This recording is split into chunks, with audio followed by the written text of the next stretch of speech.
What? Hey, lifers, Dustin here, and I don't really know where to start with this.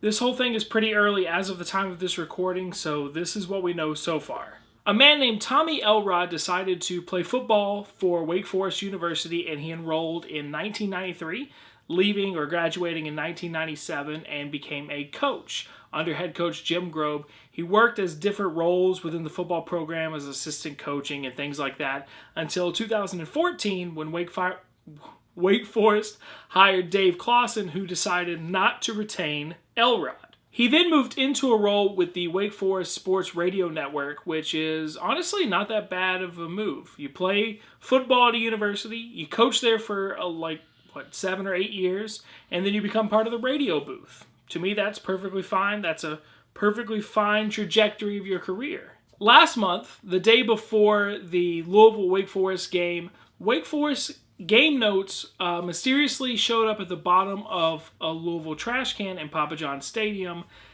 The official who found the game notes turned it into the head coach, who turned it into the athletic director, and they were all aware of it before the Wake Forest game. When asked about it later, Louisville head coach Bobby Petrino said he, quote, knew nothing about it, and if there was ever a guy who you would definitely depend on to be of high moral standing and not lie to you, it'd be Bobby Petrino. Calm down, Louisville fans. I'm just joking around. But it is interesting to remember that Wake Forest was actually leading Louisville going into the fourth quarter before Louisville, blew the game wide open in the fourth. Wake Forest officials seem to believe that it is Elrod based on text messages, phone logs, and emails, which seems like pretty good evidence to me.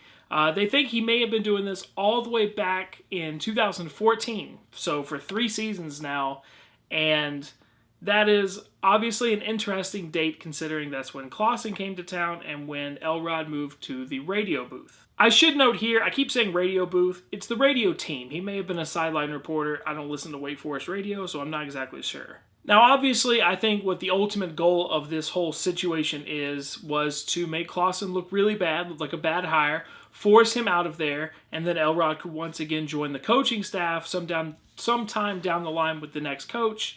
And boy, I don't know whether that sounds more petty in my head or when I hear it out loud. A couple of things about this make this story so weird and interesting and weird. The first of which being, this is his alma mater. This is the school that he supposedly loved. All the interviews from coaches and players and even his athletic director talk about how much he just loved and lived for Wake Forest.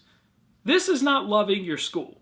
This is not doing anything but having a personal vendetta and drowning your entire football program that's already not really that great historically, and drowning that football program in the wake of your vendetta. No pun intended. I can't imagine doing this to your alma mater. I graduated from the University of Alabama, and I would never, ever want to hurt that football program, that athletic department, or that university. I want them to do great things in everything from academics to athletics and have the highest moral character possible. Stop laughing. But I can't imagine doing that to your alma mater. At Alabama, we had Antonio Langham, in my opinion, made a mistake in 1993. I think he was a kid and he made a mistake. And for that, my university and my culture and my fan base ostracized him for years. Wouldn't even let him come back on campus. Wouldn't invite him to campus events. Now he's back at the capstone, which I think is the right move. But what are they going to do to Elrod? I mean, I assume that his family and him are already getting death threats. So, I guess what are they going to do other than death threats? Real quick, by the way, don't send him or his family death threats. That sucks. That makes you suck. And believe it or not, it actually makes you the worst person in the situation. Don't do it. Now, to pull this back from Wake Forest for just a second, I'm assuming he got paid for this. I pray he got paid. If you're going to be this stupid to leave all of this records and assume you're never going to get caught, and then have them find it in the bottom of a freaking trash can, this wasn't a well thought out plan. This was just angry, childlike vengeance. But hopefully, if you're going to do something crappy like this, at least get paid for it. So let's assume he got paid and he's not a complete imbecile when it comes to whatever exactly, espionage, whatever it was that he did. So, he got paid. How much do you think he got paid? Did he charge different rates for different teams? Who do you think was the highest bidder? Were there teams that did it multiple times? These are things that I would very much like to know, as would Wake Forest probably. Another wrinkle to this whole weird story is, like, okay, sure, teams like Florida State and Clemson probably didn't care enough to need this, but Wake Forest, being a team that flirts with bowl eligibility every year, they're right on, one of those bubble teams between 4-8 and 7-5, that kind of range. There's a lot of teams like that, and they tend to schedule teams like that out of conference.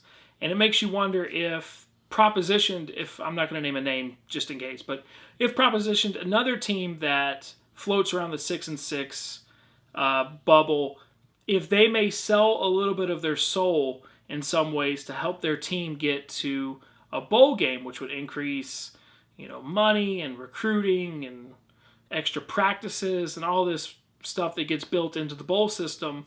I'm wondering if somebody would be dastardly enough in order to help what they consider helping their team out in that situation. And it may be a player, it may be a sports information director, it may be an athletic director, it may be a coach, maybe an assistant coach, it may be somebody who's just part of the fan base that's buddies with this guy or somebody at Wake Forest who knew what he was doing. In any event, if the NCAA finds out anybody inside Wake Forest or at one of the other institutions that they play, particularly in the ACC, knew that this was going on and did not report him, and in fact actually took money and gave money, took game notes, then they need to be fired. They need to be fired on ethical grounds, on moral grounds, on integrity grounds. How can you, especially if it's something like a coach or somebody in a leadership position, how can you sit around and talk about being fair and treating everyone equal and sportsmanship and, we're building young men and we want your moms to be proud you're coming here for this degree that means so much, and then turn around and pay off a guy working in a radio booth for game notes against a team that hasn't been to a bowl game in 5 years? You can't. And I'm pretty sure that this is not illegal, like in a literal sense. I know that they talked about if, for instance, we're just going to say Louisville since it happened at the Louisville game. If Louisville had somehow hacked into Wake Forest's office or their computer files and got information, that would be illegal. But I don't think somebody from within selling them or giving them information to help their team, I don't really think that's illegal.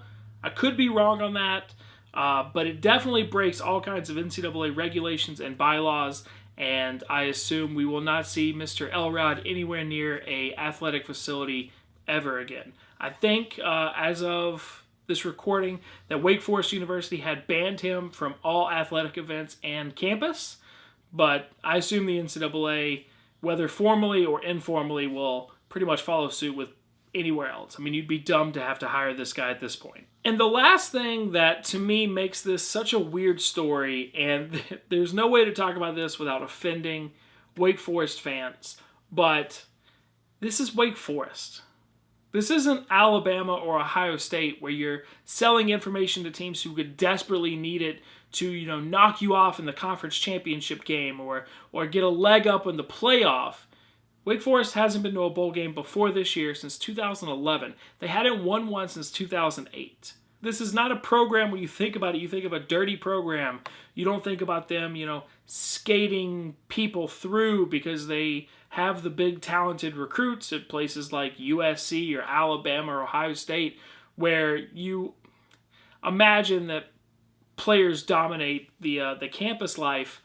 At Wake Forest, at least as an outsider, I don't really think of it that way. So it's Wake Forest. It's just so weird that Wake Forest, a guy at Wake Forest would offer game notes to try to help other teams cheat against Wake Forest. And I know that kind of is a sucky thing to say, but let's be honest, Wake Forest is not winning a national championship anytime soon. The story is just so weird and crazy and weird and icky, and I don't like it. You have a player turned coach turned radio broadcaster turned spy? It's like a weird movie or something. Wake Forest. Wake Forest. Anyways, guys, I just keep saying the words Wake Forest and weird, which is not very compelling content, so I'm going to cut it short here.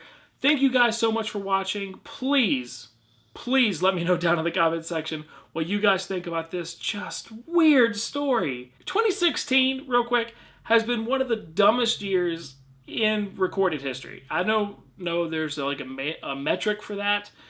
What a weird year this has been. We're in the final month, and this is probably the weirdest sports story of the year that I heard. Maybe the Ryan Lochte stuff in Brazil. That was pretty weird too, but a spy? Anyways, guys, thank you so much for watching. As always, if you enjoyed this video, please give it a big thumbs up. You can also click the circle down below in order to subscribe and get more college football videos, or you can check over there for more videos. Thank you guys so much, and as always, until next time. Fans, I'm just joking around, but it is interesting to remember that Wake Forest was actually leading Louisville going into the fourth quarter before Louisville, blew the game wide open in the fourth. Wake Forest officials seem to believe that it is Elrod based on text messages, phone logs, and emails, which seems like pretty good evidence to me. They think he may have been doing this all the way back in 2014. Quality University, you coach there for 7 or 8 years, and then you become part of the radio booth. To me, that's perfectly fine. That's a perfectly fine trajectory of your career. Last month, the day before the Louisville-Wake Forest game, Wake Forest game notes mysteriously showed up at the bottom of a Louisville trash can in Papa John's Stadium. The official who found the game notes turned it into the head coach, who turned it into the athletic director, and they were all aware of it before the Wake Forest game. When asked about it later, Louisville head coach Bobby Petrino said he, quote, knew nothing about it. And if there was ever a guy who you would definitely depend on to be of high moral standing and not lie to you, it'd be Bobby Petrino. Calmed down Louisville and became a coach. Under head coach Jim Grobe, he worked as different roles within the football program as assistant coaching and things like that until 2014 when Wake Forest hired Dave Clawson, who decided not to retain Elrod. He then moved into a role with the Wake Forest Sports Radio Network, which is honestly not that bad of a move. You play football. What? Hey lifers, Dustin here, and I don't really know where to start with this. This whole thing is pretty early as of the time of this recording, so this is what we know so far. A man named Tommy Elrod decided to play football for Wake Forest University, and he enrolled in 1993, leaving or graduating in 1997.